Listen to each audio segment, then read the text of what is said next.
तो hello dear student, welcome to my channel study class में आपका स्वागत है। तो आज के वीडियो में बताने वाले हैं 20 जनवरी वाले पेपर के बारे में। जिस स्टूडेंट का 20 जनवरी वाला पेपर डेस्टर मैनेजमेंट होने वाला है, उस सेमेस्टर 2 के जितने भी विद्यार्थी हैं जिसका सेक में डेस्टर मैनेजमेंट है यानी आपदा प्रबंधन, तो जो स्टूडेंट पिछले वाले वीडियो को देखे ना, वो पिछले वाले वीडियो को देख लें, क्योंकि इसका पिछले वाले वीडियो में क्वेश्चन नंबर 1 से 5 तक हम लोग वन लाइनर क्वेश्चन को करा चुके हैं। आज के वीडियो में क्वेश्चन नंबर 1 और 2 को फिर से करेंगे यानी वो अंक होगा हमारा 5 अंक का, ठीक है, जो कि 5 गुने 2 का यानी 10 नंबर आपका कहीं नहीं जाने वाला है। तो जितने भी स्टूडेंट का 20 जनवरी वाला पेपर वो वीडियो ज्यादा शेयर कर दे ताकि हर वीडियो स्टूडेंट के पास वीडियो पहुंच पाए, जो कि आपका हर एक 5 नंबर का होने वाला है। तो चलिए हम लोग क्वेश्चन को देखते हैं, और क्वेश्चन हमारा 1 और 2 क्या है उसे भी हम लोग देखते हैं। तो क्वेश्चन है हमारा पहला कि जोखिम और भेद्यता के बीच अंतर फिक्स करना है।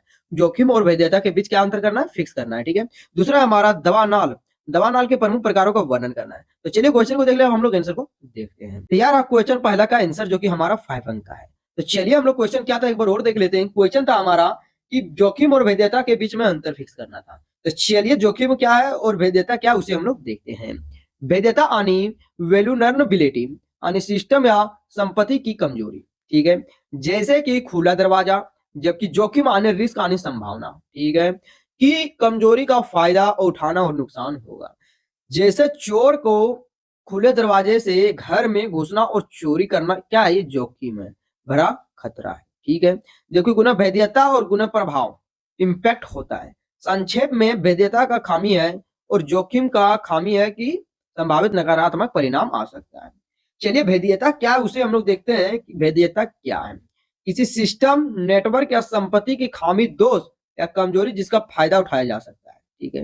किसी सिस्टम, नेटवर्क या संपत्ति के खामी, दोष या कमजोरी जिसका क्या उठाया जा सकता है, फायदा उठाया जा सकता है, ठीक है। अगला उदाहरण के स्वरूप में समझे यानी कमजोर पासवर्ड, पुराना सॉफ्टवेयर, ठीक से कॉन्फ़िगर की सेटिंग और या खराब बनावट वाला घर।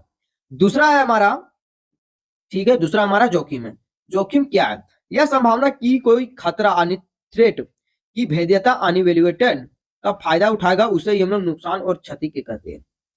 उदाहरण के स्वरूप में समझे तो अगर आपके घर का दरवाजा खुला हुआ जिसे भेद्यता और चोर का खतरा हो, ठीक है, तो चोर घर में घुसने और चोरी करने के लिए संभावना ही जोखिम बनता है, ठीक है। इनके मुख्य अंतर की बात करें तो इनके दोनों मुख्य अंतर है हमारा, भेद्यता की स्थिति कमजोरी है जबकि जोखिम उसी स्थिति के कारण होने वाली संभावना और परिणाम में नुकसान है, ठीक है।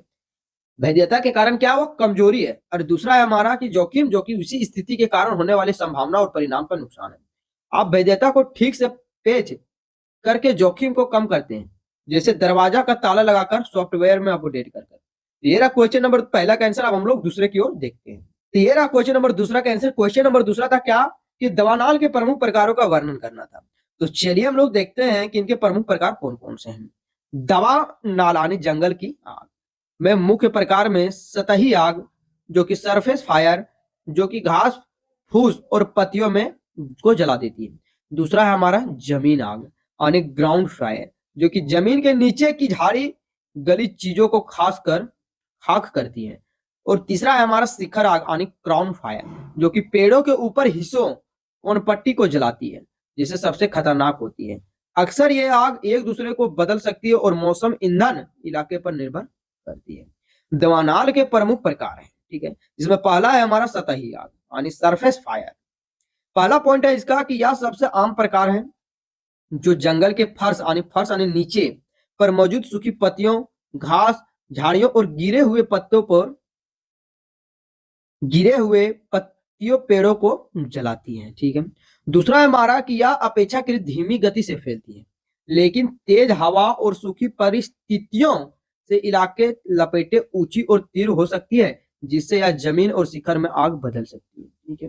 दूसरा है हमारा जमीनी आग यानी ग्राउंड फायर, ठीक है। यह जंगल की सतह के नीचे जैसे ह्यूमस, पीट और दलदली मिट्टी और गहरी जैसे जैविक पदार्थ में होती है। यह सुलगती हुई चलती है, कम धुआं देती है, इससे बुझाना मुश्किल होता है क्योंकि यह कई दिनों तक, महीनों तक भी जल सकती है, फिर भी भड़क सकती है। हमारा शिखर आग यानी क्राउन फायर, ठीक है। यह सबसे तीव्र और विनाशकारी होती है, जो पेड़ों और पत्तियों और टहनियों को छतरी को जलाती है। यह आमतौर पर सतही आग से शुरू होती है, लेकिन लैंडर और फ्यूल सीढ़ी की तरह काम करने वाली ऊंची झाड़ियों या छोटे पेड़ों के माध्यम से ऊपर चढ़ती है। जिससे पूरे जंगल के ऊपरी हिस्से में आग फैल जाती है। आग लगने के कारण प्राकृतिक मानवीय, ठीक है, प्राकृतिक में बिजली गिरना और ज्वालामुखी का विस्फोट होना, जबकि मानवीय में लापरवाही से फेंकी गई माचिस या सिगरेट, मशीनों से निकली चिंगारी और जानबूझकर लगाई गई आग जैसे झूम की खेती होती है, ठीक है। इनकी प्रभाव की बात की जाए तो प्रभाव है हमारा पेड़ पौधों और जानवरों का जलना, ठीक है। दूसरा हमारा वायु प्रदूषण और ग्रीन हाउस गैसों का उत्सर्जन होता है। तीसरा है हमारा मिट्टी का कटाव प्रदूषण हो जाता है। चौथा है हमारा मानव बस्तियों में अर्थव्यवस्था का नुकसान होता है। तो यार आप क्वेश्चन नंबर दूसरा का आंसर, तो आज के वीडियो में क्वेश्चन नंबर 1 और 2 कर लिए। इससे अगले वाले वीडियो में हम लोग क्वेश्चन नंबर 1, 2 और 3 क्वेश्चन को करने वाले हैं, जो कि हर क्वेश्चन हमारा 15 अंक के होने वाला है। तो जितने भी स्टूडेंट इस वीडियो को न्यू देख रहे हैं, वीडियो को लाइक और चैनल को सब्सक्राइब कर दें, ताकि आपका 17 जनवरी वाला पेपर में ताकि आपका 20 जनवरी वाला पेपर में एक भी क्वेश्चन ना छूट पाए, जो कि डिजास्टर मैनेजमेंट, जिस स्टूडेंट का डिजास्टर मैनेजमेंट है, सेक यानी आपदा प्रबंधन है, ठीक है। तो चलिए हम लोग वीडियो को यहीं अंत कर दें और आपके धन्यवाद।